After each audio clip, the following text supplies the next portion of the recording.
aboard. La higiene es esencial y el baño diario es indispensable para encajar en la sociedad. Pero en la década de los 90, para muchos niños, y no tan niños, fue todo un acto temerario meterse a la regadera. Y todo por una miniserie. Yo soy Martin Eastwood. Comenzamos. Era 1985 y muchas cosas pasaban alrededor del mundo. Y en específico en Estados Unidos, un escritor que ya para ese entonces llevaba casi una década publicado, regalaba al mundo su más reciente novela. Y estamos hablando de una historia de terror, sí, pero también con mucha amistad y bastante crítica social. Y me refiero a It, o Eso por la traducción en español. Una historia que nos cuenta cómo un grupo de niños, poco a poco en la década de los 50, se empiezan a dar cuenta de que lo que está acabando con las vidas de muchos niños y algunas otras personas no es un hombre, sino un ser sobrenatural, un monstruo. También nos cuenta la historia de un grupo de adultos, de hecho esos mismos niños ya en el futuro, ya en la época presente, o la época presente en los años 80, mejor dicho, que debido a la promesa que hicieron cuando eran unos niños, de que si aquella criatura extraña volvía, ellos también regresarían al pueblo que habían prometido a sí mismos dejar para siempre el día que salieron de esto. La premisa de esta novela, que consta de 1503 páginas, es que cuando una serie de crímenes comienzan a ocurrir en los años 80, el único del grupo de amigos que se quedó en el pueblo comienza a percatarse que estos crímenes son parecidos a lo que él en su infancia vio. Así que decide hacer unas llamadas. Es aquí donde comienza el relato, con esas llamadas. Cada llamada, al menos en la miniserie, que fue la adaptación que se hizo a finales de los años 80 a televisión, nos cuenta el relato de cada uno de los niños que ya siendo adultos viven una vida distinta cada quien. Por ejemplo, uno es un escritor muy famoso de novelas de terror. El otro es un arquitecto reconocidísimo a nivel mundial. La mujer del grupo es una diseñadora de modas que lamentablemente está viviendo una situación abusiva con su esposo. Otro de ellos es un empresario de limusinas que le da servicio a celebridades internacionales, y otro más simplemente es dueño de una empresa inmobiliaria. La cuestión es que estas llamadas que hace el personaje que se quedó en el pueblo reviven en ellos recuerdos terribles que habían incluso logrado enterrar bajo muchas y otras circunstancias que les había tocado vivir ya en su vida adulta. Así que poco a poco, al recordar lo que vivieron de niños, el trauma regresa. Y esta miniserie originalmente iba a ser dirigida por George A. Romero.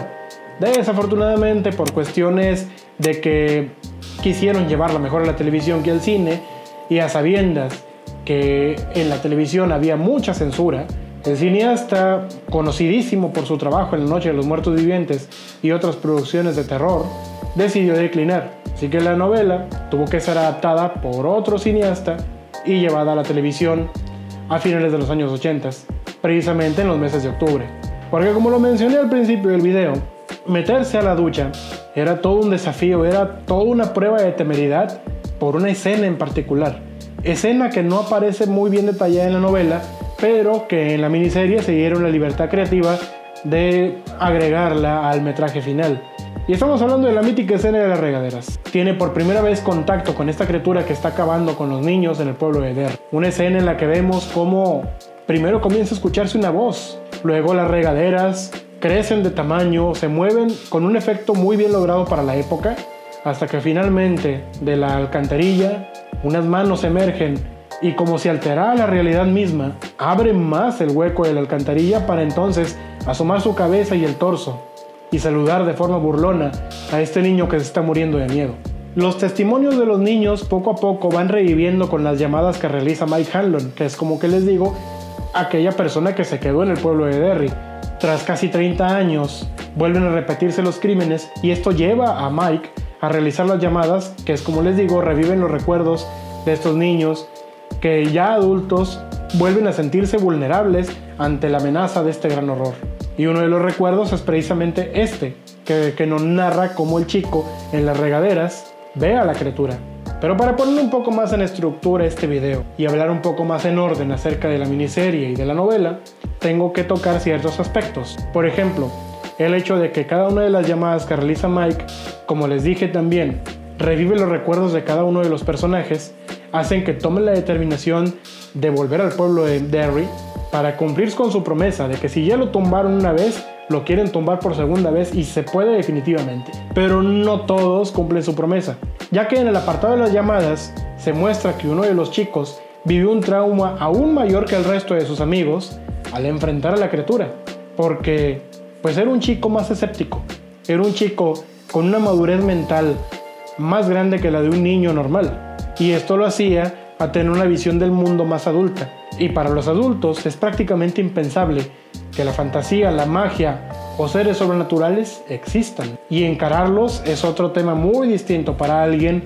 que cimenta su vida en el método científico o en la racionalidad. Para el joven Stanley Uris fue un golpe muy fuerte saber que existían criaturas que no entraban dentro del dominio natural de las cosas y que podían acechar en la oscuridad. Stanley Uris, al momento de recibir la llamada de Mike Hanlon, toma una decisión que afecta por completo al grupo, los 7 suertudos o los 7 perdedores, dependiendo de la traducción, y es que él decide autoeliminarse para no vivir más el horror, para no enfrentarse una vez más con aquello que lo marcó de por vida. Y si bien fue tentador para varios de los personajes eliminarse a sí mismos cuando recibieron las llamadas, la mayoría cumplieron con la promesa y regresaron a Derry, a ese pueblo que no les dio nada bueno, porque además del monstruo, además de la criatura sobrenatural que los acosaba, también el horror humano estaba presente. En la novela nos explican más a detalle cómo sufrieron no nada más los protagonistas, sino otros niños que aparecieron en la historia y que tuvieron su final a manos de quienes debían protegerlos, a manos de sus propios padres o con la omisión de sus padres o del propio estado. Derry es un pueblo maldito prácticamente, porque a pesar de que el mal sobrenatural despertaba casi cada 30 años, día a día la gente de Derry vivía situaciones violentas, con situaciones que tenían que ver con el odio y la poca tolerancia. Niños siendo golpeados por sus padres, o niños siendo aterrorizados por chicos un poco más grandes que ellos, por adolescentes que a la vez vivían un horror en sus casas y decidían desquitar el maltrato que recibían en sus hogares con niños más pequeños.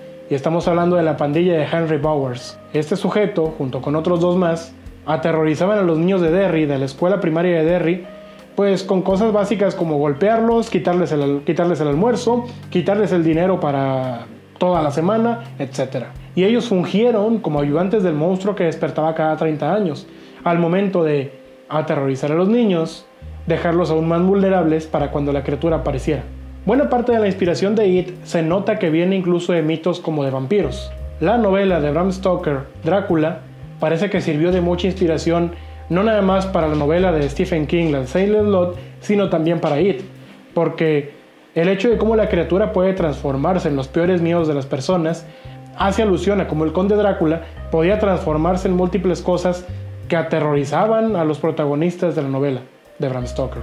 También el hecho de que se trate de una criatura que viene de lejos. En el caso de Drácula es un ser que viene de la Europa profunda de Transilvania y llega a Reino Unido a hacer de ahí su sitio de alimentación.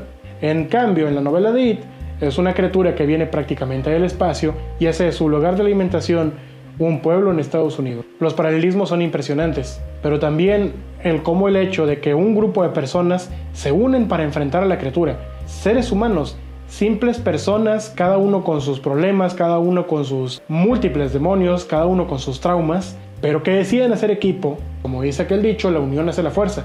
Una novela compleja en la que incluso en este video es complicado hablar, pero que me tomo la molestia de hacerlo porque realmente estamos en la época perfecta para hablar de ella. Tanto por las lluvias, tanto por el mes que es, tanto por el hecho de que próximamente en HBO Max se estrenará la miniserie Welcome to Derry, en la que estoy muy ansioso de verla porque parece ser que van a adaptar en esta cosas del libro que no aparecieron ni en la miniserie y tampoco en la película del 2017 de la que hablaré en un momento. 1989 fue el año en el que vimos la primera adaptación de It.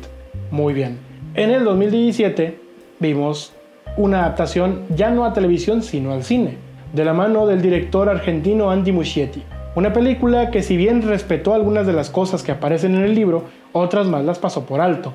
Y una película que reconozco que es buena y reconozco que tiene sus momentos de susto, sí he de decir que se quiso ir por lo fácil tomando la fórmula de la serie de Stranger Things. No es algo malo, pero considero que It merecía una adaptación que se enfocara más en el horror que era ser un niño en la década de los 50, que tus padres prácticamente te dieran a entender que no les importabas y que estuvieras solo enfrentando esa amenaza. O no solo, apoyado por tus amigos, pero a fin de cuentas un grupo de niños que qué podían hacer contra un monstruo que llevaba miles de años viviendo en la Tierra. No se centró en ese horror, no se centró en ese terror, y sí más en un drama, y sí más en una comedia divertida. La segunda parte de la adaptación, al igual que la miniserie de los 90s, se enfocó en los adultos regresando al pueblo de Derry. Pero insisto, lo que habían hecho bien en la primera parte de la adaptación cinematográfica, creo yo lo arruinaron en la segunda. Espero que la nueva serie Welcome to Derry arregle esos detalles y nos cuente, ahora sí ambientada en la década de los 60s, más cosas, como por ejemplo el origen de la criatura, ya que en una parte del tráiler se ve cómo cae el asteroide, que es en donde llegó, posiblemente es en donde llegó It. Así como también parece que en esta miniserie van a adaptar cosas vistas en otros libros de Stephen King. Por ejemplo, noté una muy buena referencia al proyecto Punta de Flecha de la novela La Niebla, entre otros detalles que creo que ayudarán a expandir el lore cinematográfico o el lore de adaptación audiovisual de esta novela, la cual considero demasiado difícil de adaptar y que, como dije hace un momento, qué lamentable que George A. Romero no nos pudo dar su versión de It. Estoy seguro que el padre de los zombies modernos hubiera podido hacer un gran trabajo, tomando en cuenta la capacidad tanto de contador de historias que tenía, como visionario a la hora de hacer tomas espectaculares. It es la miniserie que hasta el día de hoy siento que envejeció más que la película del 2017, porque hace poco la volví a ver en la tele, en el Canal 5, y vaya que la disfruté bastante. De hecho, cuando yo leí la novela por primera vez, yo ya había visto la película, y al momento de leer la novela, créanme que quienes me imaginé eran a los niños, a los actores de la miniserie de los 90s. Me los imaginé tal cual. Y luego cuando salió la película y volví a leer la novela, no me imaginé a los niños de la película actual, me imaginé a los niños de la miniserie y me imaginé a los adultos de la miniserie. Sin duda a la gente les recomiendo que de tener tiempo se den la oportunidad de leer la novela. Créanme que no tiene desperdicio, créanme que esta novela ha envejecido también bastante bien, independientemente de la polémica, que mucha gente que habla sobre ese pasaje polémico realmente es porque no se ha leído completamente la novela. No es un pasaje perturbador si lo comparamos con el resto de cosas que ocurren en la misma. Y tiene una razón, una muy buena explicación el por qué ocurre lo que ocurre en ese pasaje. Además que el final de la novela es mucho más caótico y mucho más catastrófico respecto al pueblo de Derry, ya que parece ser que con el final de Pennywise en la novela también es como el final del pueblo al momento de ocurrir unos cataclismos que llevan a prácticamente la destrucción del mismo. Una novela de 1500 páginas, pero que eso no los aterrorice, porque cada página, créanme que va a valer la pena. Cada pasaje, cada frase escrita en ese libro es arte. Una narración exquisita que los va a hacer sentir el más profundo terror, pero también los va a conmover por la gran historia de amistad y resiliencia de un grupo de niños que solamente siendo humanos lograron enfrentar a una criatura que les llevaba mucha ventaja, y que de adultos cumplieron su promesa y erradicaron al mal de este mundo, o al menos uno de los males de este mundo, porque en la mitología de Stephen King hay un universo muy vasto que puede volarle la cabeza. Así que, damas y caballeros, por mi parte esto ha sido todo esta semana. Cuídense bastante y créanme, cualquier anécdota que tengan relacionada con la novela o con la miniserie, déjenla en los comentarios. Y aprovecho para hacer una gran invitación, ya que estamos hablando del terror retro, para invitarlos a Retrocalipsis este próximo 18 de octubre a partir de las 4 de la tarde. Retrocalipsis, un festival de terror en el que se proyectarán películas de horror de los 80s, 90s, en la que habrá música en vivo, concurso de disfraces y otras actividades más que nos harán divertirse bastante y reconectar con esos horrores de los 80s. Damas y caballeros, no se pierdan esa gran experiencia, 18 de octubre próximamente, y no se pierdan los videos de Oceano Coy, que todo este mes vamos a estar hablando acerca del terror, tanto de películas, series o libros. Damas y caballeros,